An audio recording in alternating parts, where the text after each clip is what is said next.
ንስር አሞራ እስከ 70 ዓመት መኖር ይችላል። ይህም ሊሆን የቻለው ጠንካራና ብርቱ ስለሆነ ነው። እያንዳንዱ ንስር አሞራ ከ40 ዓመት በኋላ ከባድ ውሳኔ እንዲወስን ይገደዳል። ጥፍሮቹ እንደ ቀድሞ ስል ስለማይሆኑ ለማደን በቂ አይደሉም።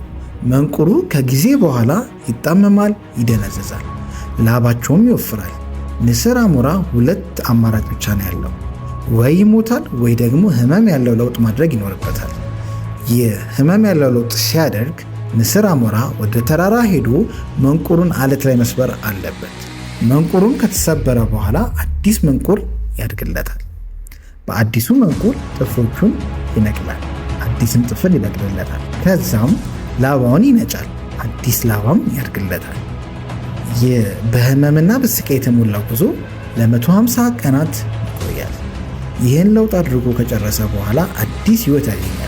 አንዳንድ ጊዜ የድሮ መጥፎ ልማዶቻችንን መተው ያስፈልጋል ለተሻለ ህይወት ለመኖር ስንል። 6ኛ ዙር የዲጂታል ማርኬቲንግ ስልጠና ሊጠናቀቅ 3 ቀናት ነው የቀሩት። ፈጥነው ይመዝገቡ።